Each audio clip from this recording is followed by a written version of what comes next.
Big breath. Harvey has incurable cancer. I had a treatment, and I was quite ill when I got home.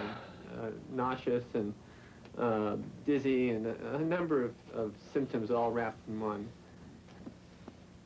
So I smoked a little bit, and it just disappeared. Okay. Can you lie back down for me? Along with chemotherapy, marijuana has become one of his medications. For most patients, if I think that there's any chance that they're going to have significant nausea and vomiting, I'll discuss it. Chemotherapy specialist Dr. Yvonne Silverberg. It's probably the most effective anti-nausea drug we have. But doctors cannot legally prescribe marijuana. Do you ever find yourself recommending marijuana use to someone who's very, very much against it because of I don't recommend marijuana use. We discuss anti-nauseants, and I talk about marijuana and Marinol and all the other things that are available. These are all anti-cancer drugs. That's fish food back here. To relieve nausea, doctors can prescribe Marinol, a government-approved marijuana substitute. It is synthetic THC, the ingredient in pot that makes you high. And the first patient I gave THC to, a young lady threw it back in my face because she got the capsule. She took one when she was throwing up, and she threw up the capsule. How can you swallow something when you're throwing up? It goes against all logic. Okay? Yeah. Marijuana also is being used illegally to treat other conditions, such as glaucoma and debilitating muscle spasms.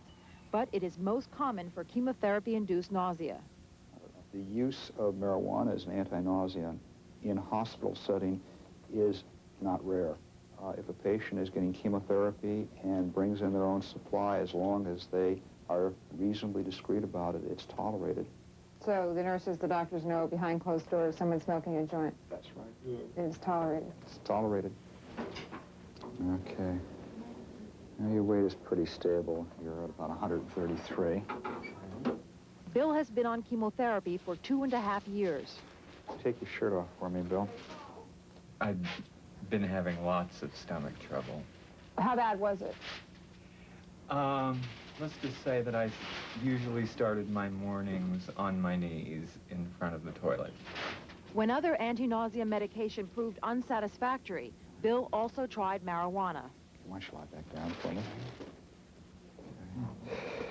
Okay, your liver is still the same size. It doesn't quite feel as firm as it did last time I saw you. What the issue is that people who are sick ought not to have to go into the street to deal. They ought not to be stigmatized. Doctors have legally prescribed morphine, and there has been no accusation, or very little accusation, that they've abused it. If we can dispense morphine for pain, why can't we prescribe marijuana for nausea? A year ago, a DEA administrative law judge did recommend that marijuana be made available for medical use. The DEA has yet to act. The DEA says that there's insufficient data from scientific studies to conclude that marijuana is safe for therapeutic use. I think this has been studied to death. The government has studied it. We have been talking about it for 10 years. The government has had ample time to study it. It's not an issue of social conscience. It's an issue of creature comfort, of man's inhumanity to man, and to keep people still sick to their stomachs when you have a drug that in many of them will help is immoral. It's just plain immoral. Come on in. How are you feeling right now? Woozy. A little shaky on the feet. So, what I'm going to do, I think, is step outside and try to relieve my situation here. It just seems to help so much. Are you feeling relieved? Not quite yet, but it will come quickly. I really don't have to smoke. Certainly an entire joint, usually not even a half a joint. Does it bother you that you're breaking the law right now? Yeah, it bothers me. It bothers me. Because I've never been what anyone would call a lawbreaker. I don't think. One more puff and I think I'm finished. This keeps me going. and, you know, everything else be damned at that point.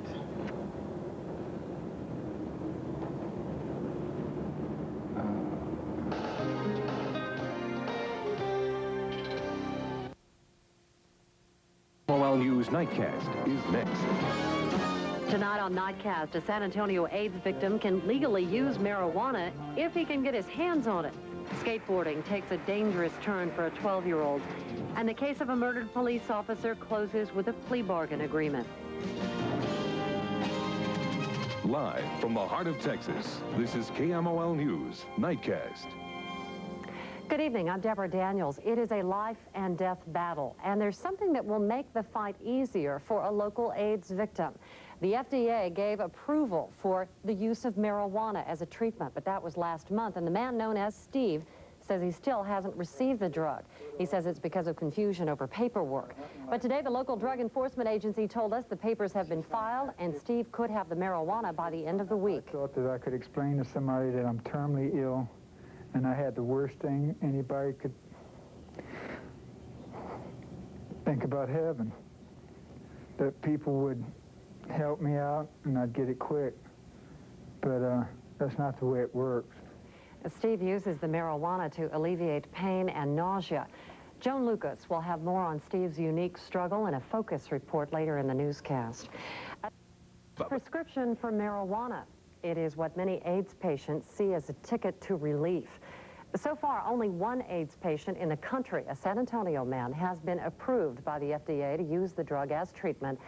But as Joan Lucas tells us in tonight's focus report, the ticket isn't taking him very far.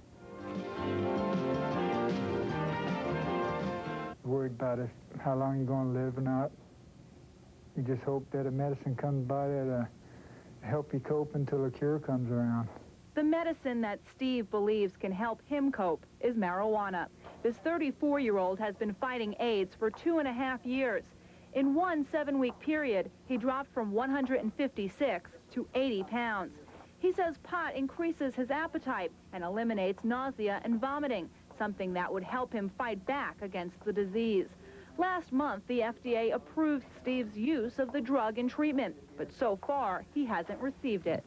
It was supposed to be here in a few days, and then like they're saying, well, we need this form. We don't know how we're going to order it.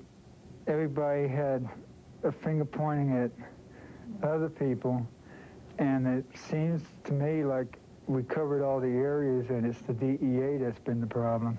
DEA's function in this is very minor. Bob Randall is the president of Cannabis Therapeutics in Washington, D.C. His group helps patients like Steve. Randall's battle is personal because in 1978, he became the first glaucoma patient to receive federally grown marijuana cigarettes. He says the DEA is only one arm of the government playing a part in Steve's case, but it's playing politics. If everything had gone smoothly, Steve would have gotten his medication the same week that DEA was announcing publicly they didn't think marijuana had medical value. DEA officials refused to talk to us on camera, but agents say many of the parties involved in this case, including Steve's doctor, were unfamiliar with all the needed paperwork. Agents say they acted as quickly as possible, and the final ordering forms were faxed this afternoon to the National Institute of Drug Abuse. And it's that agency that should be mailing the marijuana to the VA hospital by the end of this week. But Randall says it can't come soon enough. When he's smoking marijuana, he's living with AIDS. When he's forced off of marijuana and he's forced on tranquilizers, narcotics, and other very powerful drugs, he feels he's dying with AIDS. And if you're the patient, that's a hell of a world of difference. It's a lot of hard work when you're dealing with the aspects of death and dying. And quite frankly, I still want to live, and I hope that I overcome my illness. You know, but all you can do is just one day at a time. Joan Lucas, KMOL News, Focus. Whether or not marijuana is a viable treatment for AIDS patients is still being debated. Steve was approved as a candidate for testing because he was unresponsive to other drugs, but issuing marijuana to more AIDS patients will be done on a case-by-case basis. Another drug approved by the FDA for AIDS is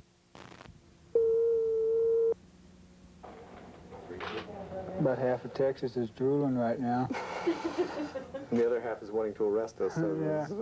They are smoking marijuana. It's a crime that could land anyone in prison, but not these men.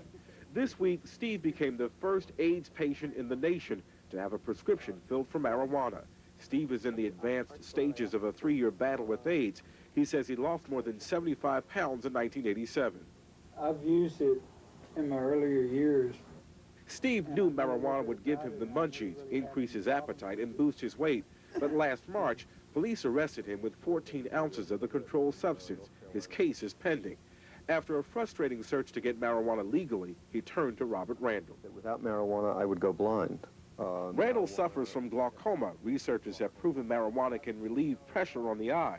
In the mid-70s, Randall was arrested for marijuana possession, but he became the first person in this country to have marijuana prescribed for medical use. And the judge ruled that any sane person confronted with a choice between going blind and maintaining their sight by breaking the law to use marijuana would break the law. The Food and Drug Administration approved of Steve getting marijuana in December, but somewhere in the federal bureaucracy, the approval stalled until last week. Steve legally smoked marijuana Thursday for the first time, and already he says it has curtailed nausea and vomiting.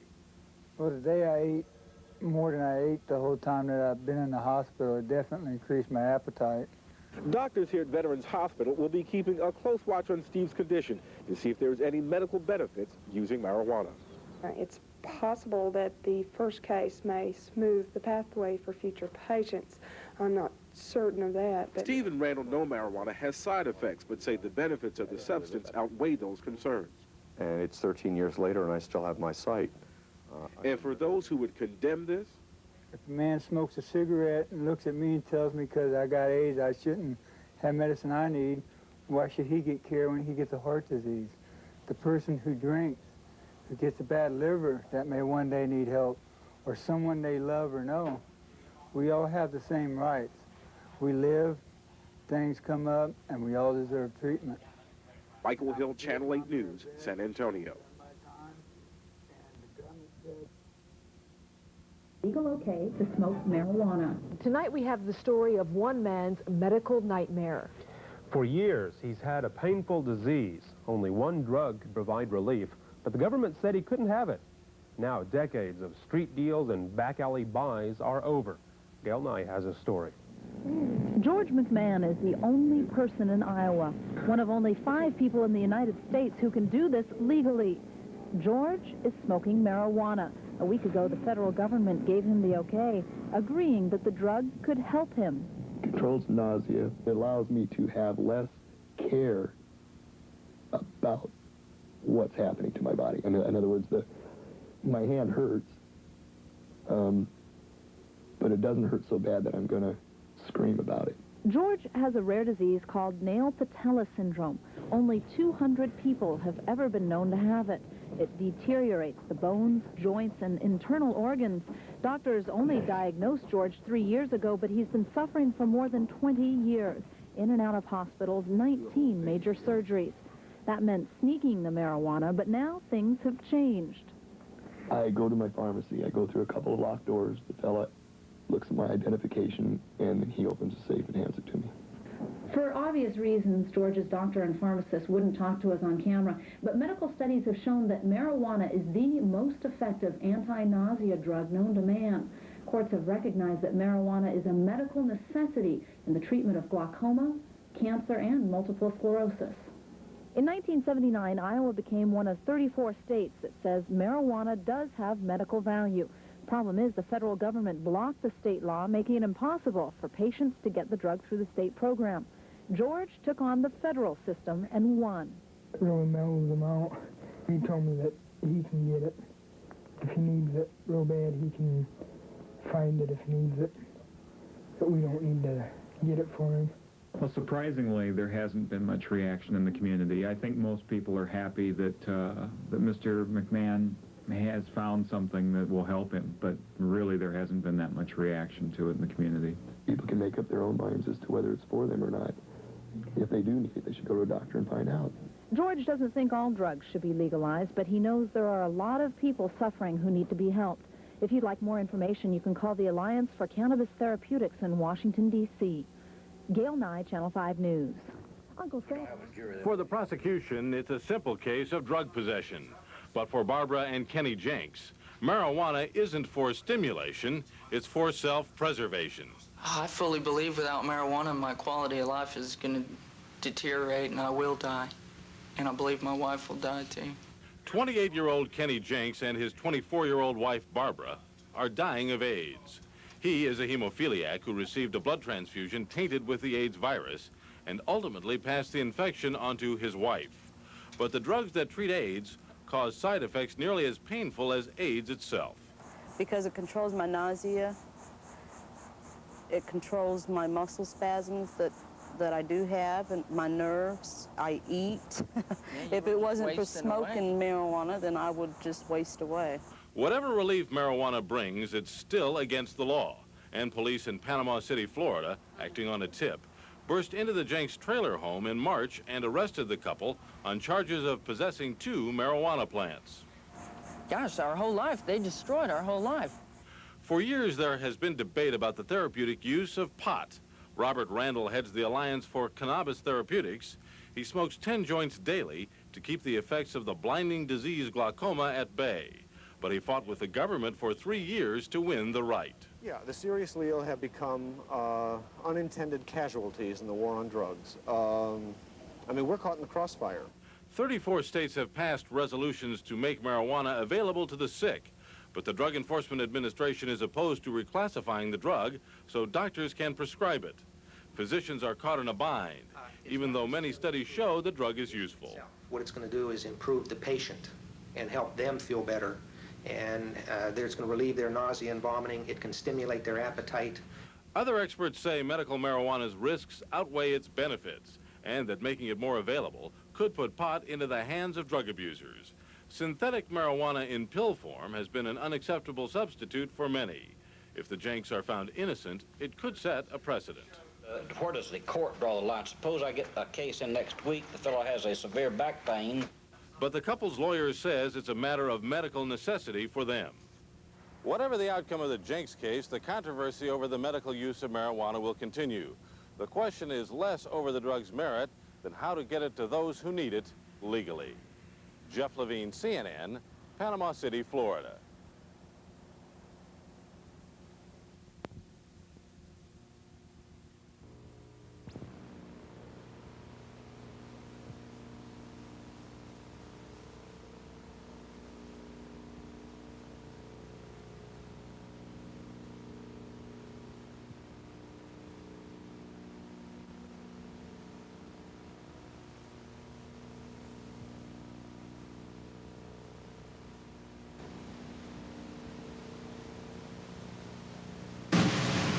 I've got to smoke marijuana.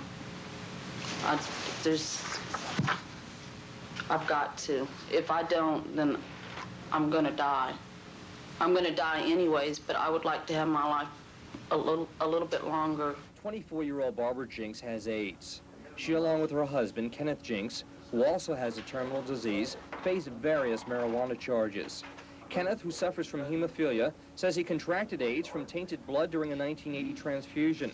The couple testified that smoking pot has helped prolong their lives. Under oath, each claim marijuana is the only drug they found that reduced nausea associated with AIDS. Another problem experienced by sufferers of the fatal disease is rapid weight loss. Kenneth Jenks said that marijuana helped in this regard. So I tried it first, and gosh, about an hour after I tried it, I was eating everything in the house. And then my wife, she got over her reluctance, and the next night she tried it, and God, our whole life changed. It would change for the better. The non-jury trial is before Judge Clinton Foster. Foster told defense attorney John Daniel that permitting the couple use of pot might open the floodgates. The judge said he's concerned that others with all kinds of ailments would want access to marijuana. Foster said he would hand down a decision in the Jenks case within the next few days. Mike Gerspan, 13 Eyewitness News.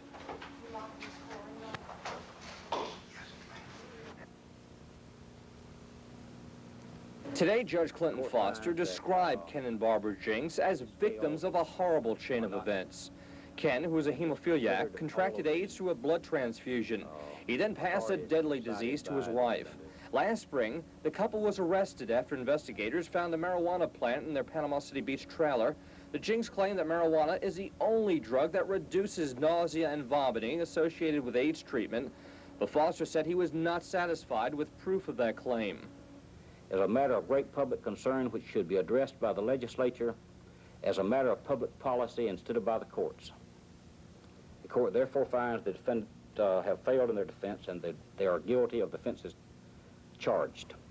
In an unusual move, Foster sentenced the couple to 500 hours of community service. That will consist of each taking care of the other. Although found guilty, Ken Jenks feels the trial was well worth it. Actually, if there's people out there that have, you know, tried the available drugs, and instead of giving up, you know, if they find out marijuana can help them, you know, maybe actually it'll do someone some good. We could have gave up a long time ago, and I don't believe we'd be here today. You know, I don't believe I would be. Unless you're standing in our shoes, you just got to make that choice. The attorney representing Ken and Barbara Jenks says today's verdict does not end the case. John Daniel plans to appeal it to a higher court. Daniel says he hopes the First District Court of Appeals will throw out Foster's ruling. He says doctors should be given the option of prescribing marijuana. We let doctors prescribe morphine, heroin, derivatives, all these other high-powered medications. Why the devil should a cop? Or you have to go out and buy it on the street. Mike Ruspan, 13 Eyewitness News. Thank you, Judge. All today. Morning, everybody. It's Tuesday morning. We're live from City Line Avenue. I'm Wally Kennedy. And I'm Elizabeth Starr, and topping of illegal activity. Only at AM Philadelphia would you get a chance to see this particular prescription bottle. The writing is so small, there's no point in holding it up, but it is written to Robert Randall, and it says, "Smoke is directed." Smoke what?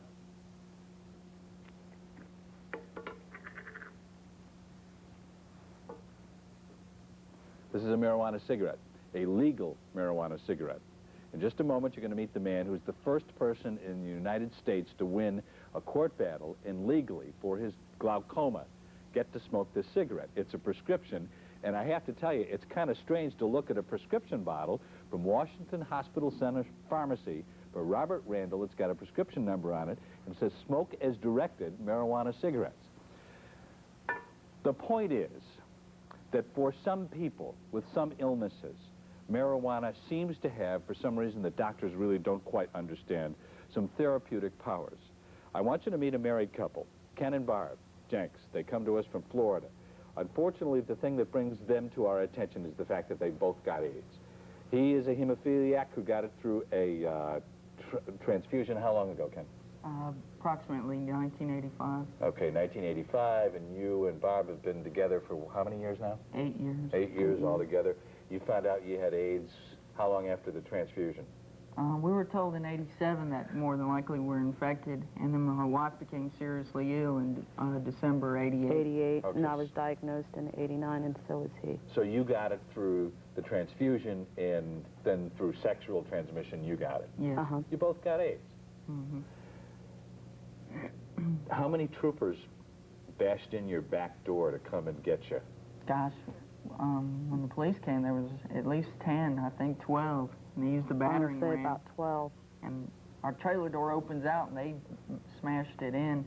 And what they found was we had 2 small marijuana plants, possession of less than 20 grams. What do you need the marijuana for? To control our nausea.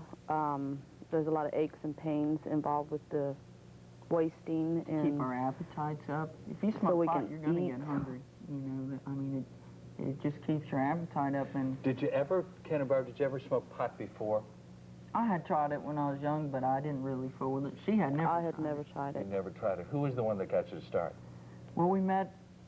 We were having trouble with weight loss. She went from 155 pounds down to 112 pounds, and we met a person through an AIDS group, and he told us that smoking marijuana helped, and he gave us some, and we tried it, and in the year that we used it, I went up to 150 pounds, which I've never weighed, and her weight went back up to 135 pounds. Now, do either one of you have full-blown AIDS? I do. You do? Mm-hmm. And you test positive for the virus? I test positive, have a few minor infections, you know. Nothing, I haven't been hospitalized so far. So this being the fortunately. situation, now obviously Florida is a state that's got a real significant, well they all do, Florida especially, has got a real significant drug problem. Mm-hmm. Are you all kind of swept up in that? I believe so. I mean, I believe so. It was clear we didn't have enough marijuana hardly for ourselves, let alone to, you know, to sell or anything. And, you know, we just... But you got found guilty, though. Oh, we did. A judge found you guilty. He was compassionate with his sentence, though, because he gave us still broke the 500 law. hours of, you know, caring for each other. Okay, help the parent who's compassionate to you and says, gee, I'm sorry you had a bad blood transfusion. I'm sorry you got it from him sexually. I'm sorry you've both got AIDS. But there are 13 and 14 and 15-year-old kids out there that we have to protect. Therefore, the law has to be ferocious on this marijuana business. No, I don't believe so, because a doctor should be able to sit down and write a prescription for pot like he does any number of Does your doctor drugs. want you to take pot? Yes, he does. Yes, he he has does. applied through the IND process for us to get legal access to it. He knows it works. And he has a number of patients that, if our papers eventually get through, he'll put them through the system. Do you take pot now? Oh, gosh, I can't hardly. We're just How trying would you to handle survive. that? What would you do? What would a sensible person do? Any sane person would try to do what they could to survive. You know, we tried a number of legal drugs was the problem, over half a dozen, and none of them didn't work, or you just can't function. Are you, either one of you, yet comfortable with the random and the freakish way that this thing came into your lives? I mean, what are you both, 24, 25 years old? I'm 24. I'm 28. One It was a would nightmare look at you as a couple and say, my God, they've got everything to live for. They got their whole lives ahead of them, probably wanted a family and everything, and now this. Have you gotten past the point of why did this happen to me? Oh, we got past that after we got arrested. Did you? Yeah. Yeah, we just, for the longest time, you know, it was a nightmare whether or not we had it, and then when we knew we did, it was, you know, at least we didn't, at least we knew, you know, and now it was hard we've been dealing with it. I mean, it's, I don't know. So your anger's almost kind of channeled into this whole marijuana thing. Yeah, we would like to see it rescheduled. Okay.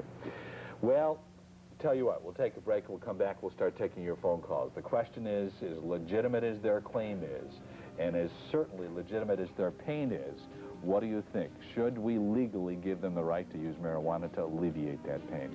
We'll take your phone calls, and also, as I said, and as we promised, the first man in this country legally allowed to smoke marijuana. Don't go away.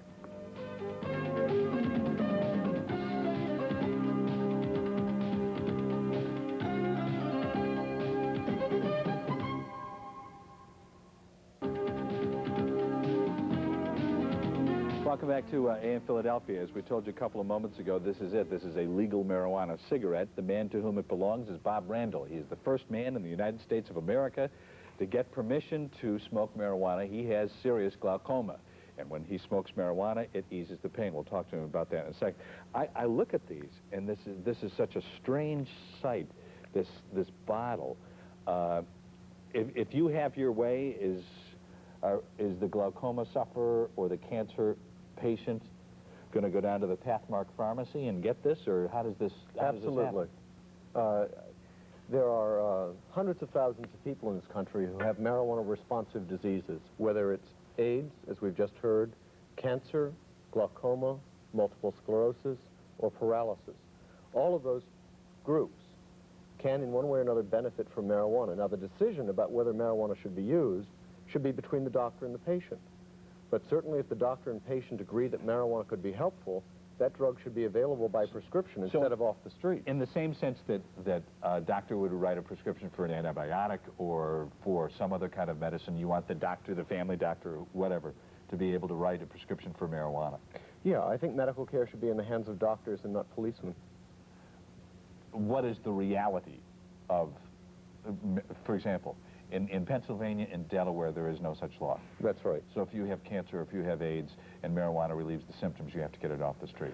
You either have to get it off the street or your doctor has to go through a process that's so complex that you'll probably be dead before he ever gets the medicine to you. Last question before we take the phones.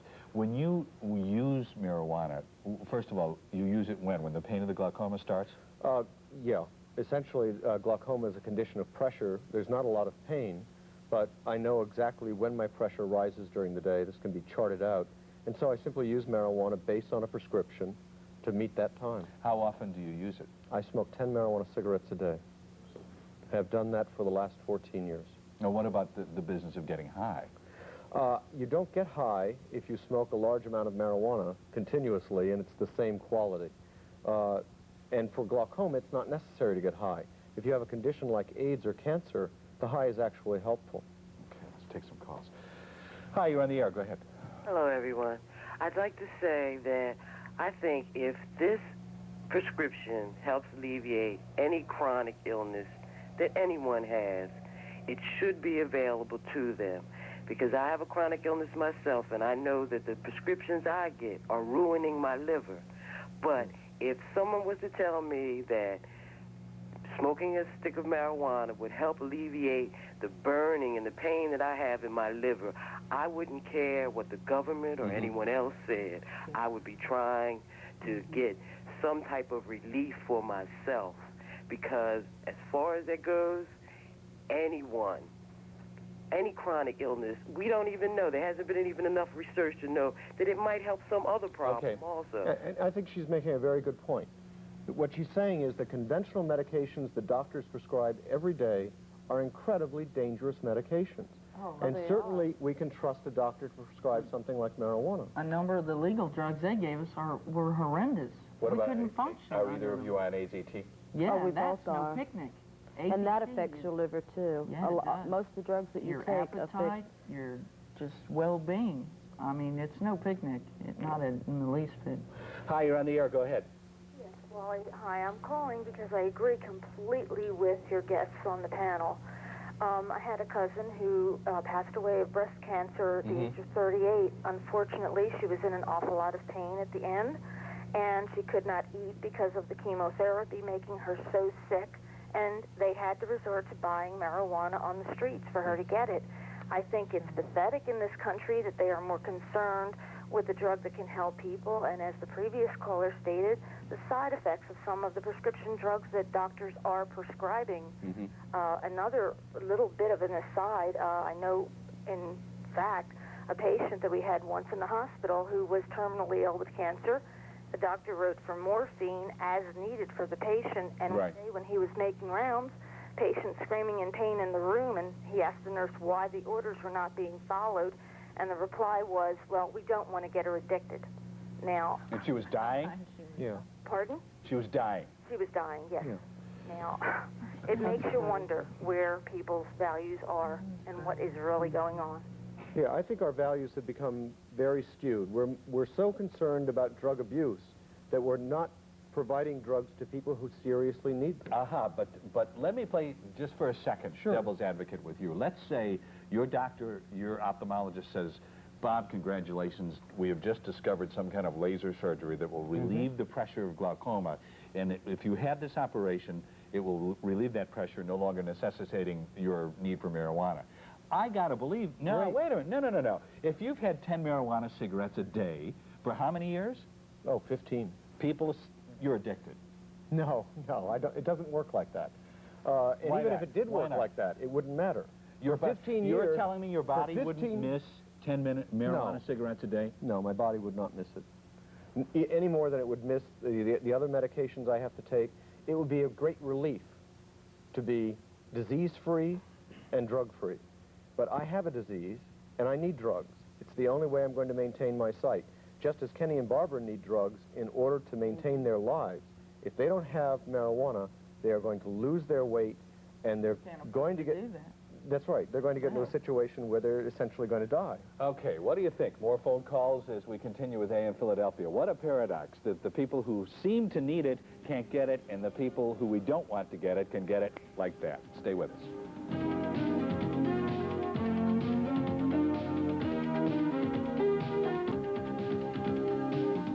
Welcome back to AM Philadelphia. Thanks for holding on. You're on the air.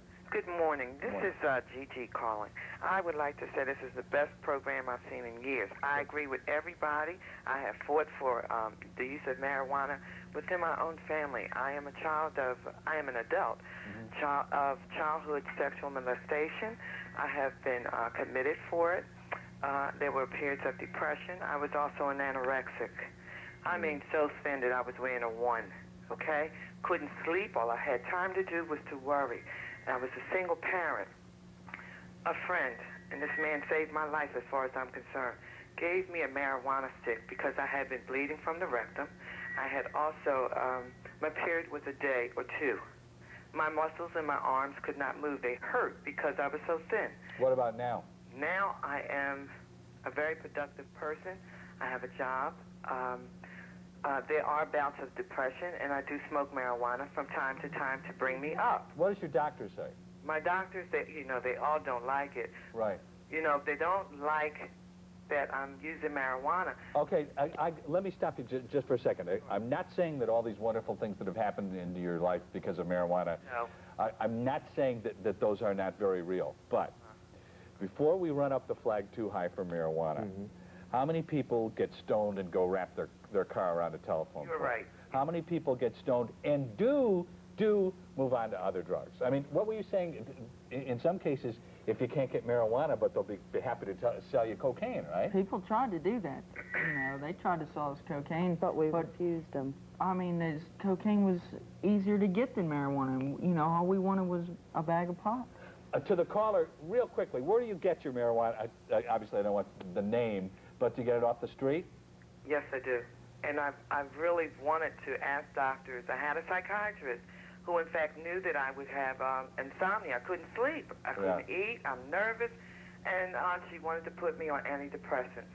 Now, one doctor did put me on antidepressants, and it didn't work. It kept me so down, I couldn't do anything. Right, okay, I understand. I got to tell you, you're a whole show. But the bottom line is that marijuana has made a big, significant difference in your life. At times, and I don't smoke it constantly. Okay. That's true, and I have been off of it for a year. We wish you well, and we thank you.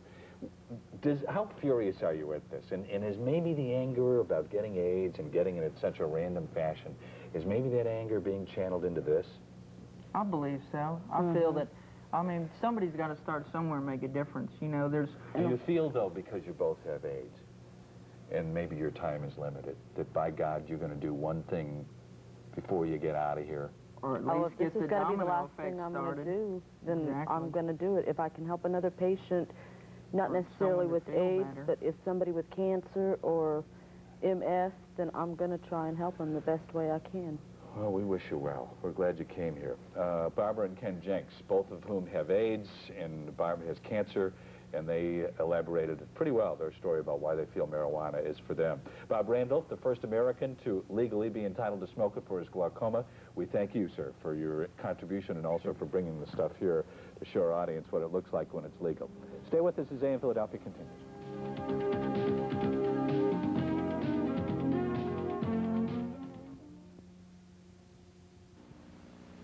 Time to bait a hook and cast a line. This afternoon, Ken and Barbra Jenks enjoyed fishing, a far cry from their hectic schedule of appearances on television talk shows in many of the nation's largest cities. Last summer, the couple, who both suffer from AIDS, were convicted on marijuana possession charges. In a Bay County courtroom, Ken and Barbra testified that they need pot to reduce the nausea and vomiting caused by the deadly disease. The judge sentenced them to take care of each other. In light of their circumstances, the Jenks do not feel they're guilty. They've appealed to Governor Martinez for a pardon. Arrest and being put in jail because you were arrested trying to survive, and they're trying to take a drug away from me that I need, and I can't do without. For months, they've been waiting on federal permission to use marijuana for medical purposes. With the deadly virus, Ken says they only have so much time. And I think, it should be between the doctor and his patient of whether or not marijuana could be of some help. That shouldn't be decided by a policeman. Barbra Jenks urges people to write to their state and federal representatives to lobby for medicinal use of marijuana by AIDS sufferers. Mike Gerspan, 13 Eyewitness News.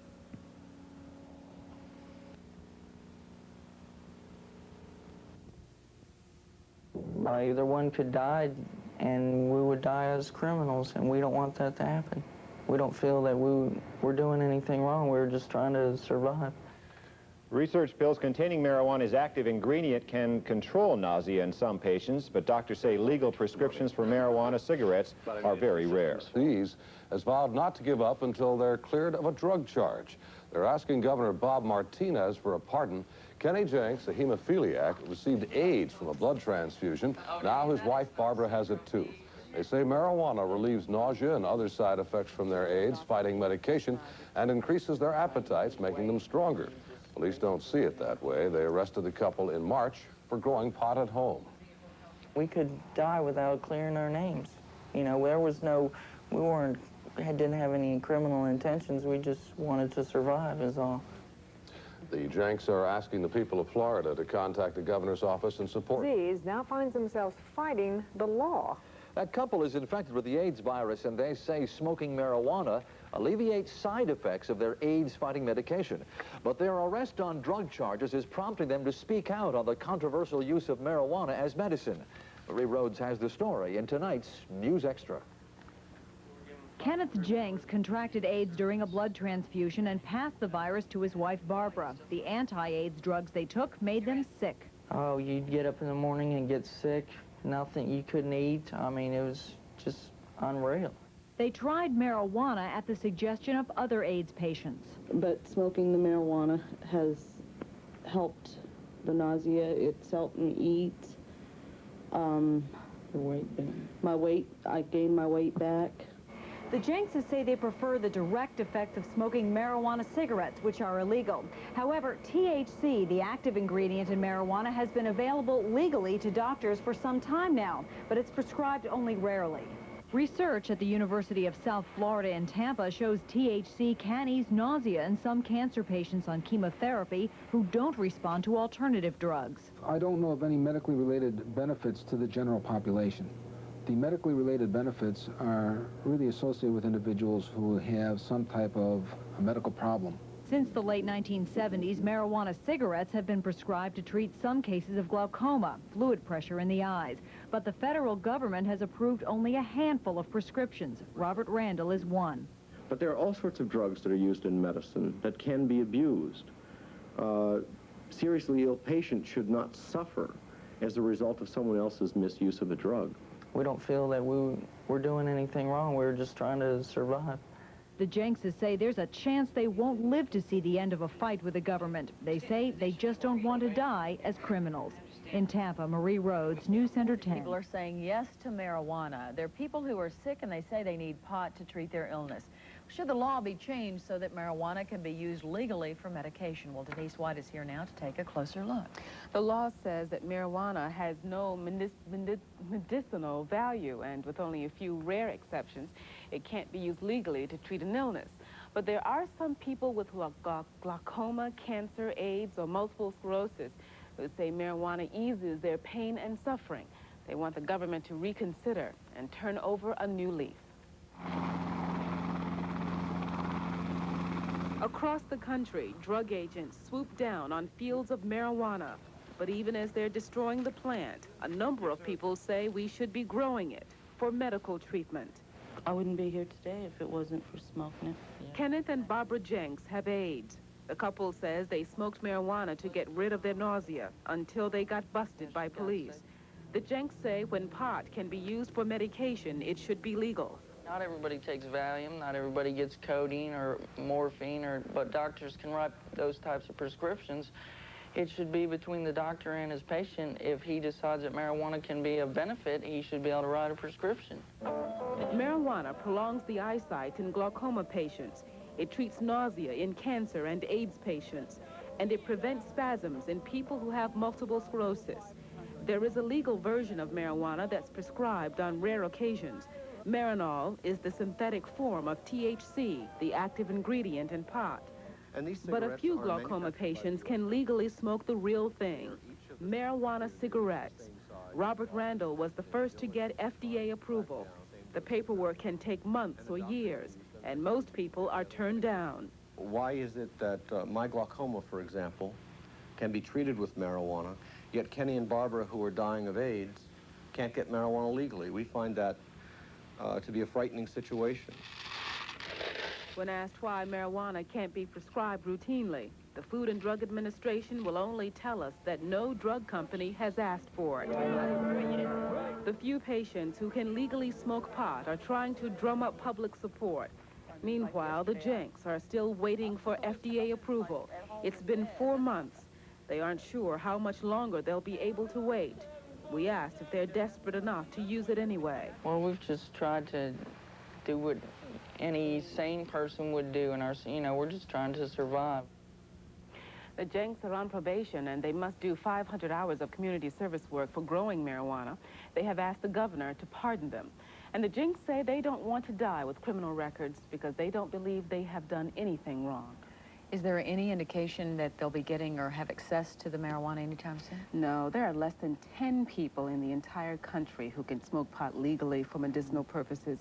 And also there are some doctors who believe that there are other medical options. Okay, thank you very much, Denise.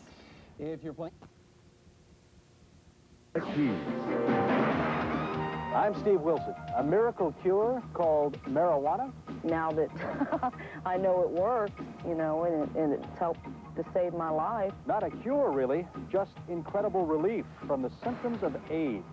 Relief worth going to jail for, say these two. The relief, it only takes a couple hits of marijuana, and you just sit down and, within 15 minutes or so, the effect is it's just unbelievable. They have found a drug which can help prolong their lives. No sane individual would not break the law in order to prolong their lives. I'm Kimberly Allen. Some call it a thong, others call it a G-string, but a lot of Palm Beach County residents call it just plain nasty. This is going to cause a major accident here. Get them off the street because there's lives at stake.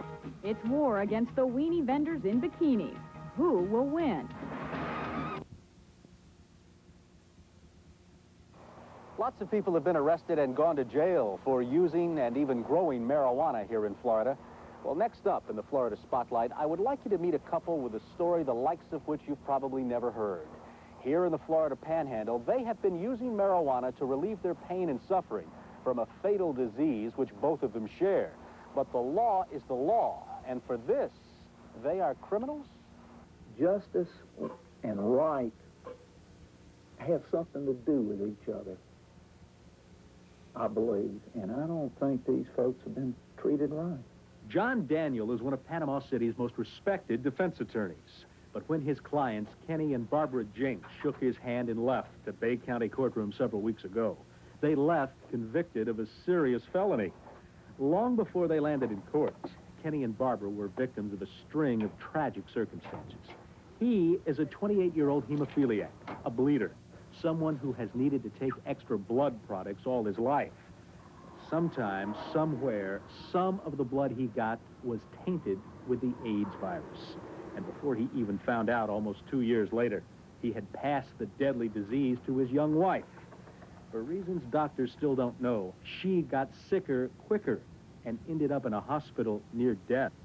She was extremely short of breath, nauseated to start with, losing weight, having night sweats, chills, could not sleep, could not eat. She was deteriorating very fast. But the doctor says, like in many such cases, side effects of the strong drug she needed made her almost as sick as the disease. The treatment by itself was extremely toxic to her, causing nausea, vomiting, allergy, rash, more weight loss. So you can imagine that we complicated an illness by treatment. All of the doctor's other patients in that same shape have died within 2 years. But 2 years later, her doctor says... Barbra looks great. She's turned around favorably. I honestly felt that Barbra wouldn't be around for 6 months to a year. And it's a miracle to see her doing so well at this point. It was in the midst of misery after she was finally out of the hospital that Barbra Jenks says she and her husband found their own miracle medicine. Something far more effective than anything Dr. Ortega or his colleagues at the hospital could provide. But the only treatment that seems to relieve the terrible side effects Barbra and Kenny suffer from their AIDS medication is more than unconventional. it's against the law. I'm not saying try it, but I mean, I smoked a marijuana cigarette, and it's like it just took it all away. It took the nausea away. I was able to eat. The disease itself gives you nausea, but the medicine that you take, like the AZT and the betamidine that they give you, is more nauseating than the disease. But if you don't take the medications, then you know, you've got nothing to fight the disease. I mean, you're just going to waste away. I used to carry a bag around with me because she would throw up. She'd literally have to carry the bucket in there and set it beside the couch because she couldn't make it. Barbara is better. Compared to the first day I saw Barbara, this is a new woman now. But after they started growing their own marijuana medicine inside their Panama City Beach mobile home, somehow the police found out. Armed with a warrant, Detective Tom Harris and a narcotics task force stormed in late one afternoon. Well, we found the marijuana plants growing in the back bedroom. How many? I believe there were 2. 2 plants? That's correct. Well, it wasn't one of your bigger busts, was it? No. Yeah, we go after pot, cocaine, anything aggressively. Yes, if it's against the law, we do. Any amount? Any amount. State Attorney Jim Appleman's office took the same hard line to court and won the felony convictions after the Jenks told the judge the same story they've just told you. So you're felons? Well, but the judge withheld adjudication of guilt. I'm not a criminal. I'm doing something that is saving my life. I mean, there's a big difference there. I'm not a criminal. But you broke the law. We did break the law, but, I mean, we didn't have any alternative. I mean, at that point, what do? Give up? The decision was that I'm dying. Marijuana can help prolong my life. It's illegal. Should I break the law to get the marijuana I medically need? Absolutely. Any sane person in your audience would reach that decision. Robert Randall has fought this fight and now gets legal prescriptions for marijuana provided to his hospital pharmacy by the U.S. government. He gets them in regular little prescription bottles. They look like non-filtered Camels, but these Camels have not just more kick. Robert Randall and his doctors have convinced the courts in Washington that his use of marijuana has had a profound effect on his glaucoma, an eye disorder. If it weren't for marijuana, I would be introducing you to my seeing eye dog Rex. So I still have my eyesight because of marijuana. Kenny and Barbara Jenks' doctor knows they should have marijuana. He cannot simply sit down and write a prescription. Instead, he has to go through a complex bureaucratic procedure dealing with 3 different agencies in Washington, D.C. It's now nearly 4 months since he's made that application, and we have 2 young people who are literally dying in the public eye while federal agencies do nothing. They had an avenue to go through that they could have utilized, yes. It may take them a long time. And they may be dead before it happens. And they may be dead before it happens. Too bad. But there is a procedure that you must go through. I'm talking about people who are dying of a disease that is not curable, and we want to relieve their pain and suffering. We can't use discretion to be compassionate just to help someone who's dying? Sure, in the sentence. That's where the compassion came. And send them to their graves convicted criminals? Essentially, you're sitting there with a circumstance of you have a violation of the law, and you have to look at that circumstance from the standpoint of, what about others? Judge Clinton Foster was sympathetic in his sentence. He gave the Jenks 1 year unsupervised probation, withheld court costs and fines, withheld adjudication of guilt, and ordered 500 hours of community service to be discharged only by their providing care, comfort, and concern for each other. But they remain convicted of a felony, and neither has ever been arrested for anything else in their lives. If the convictions are not overturned on appeal, only the governor and the clemency board can clear their names, and a pardon is very important to them. These good people, they don't want to die as criminals. That's why it's important. I'm not giving up. Because I don't want to see somebody else in the same spot as what we were put in. And if it's the last thing I got to do, then fine. I'm perfectly happy at doing it. The State Parole Board and Governor Bob Martinez could conceivably commute Kenny and Barbara's sentence before he leaves office. Otherwise, Governor Childs What will you do?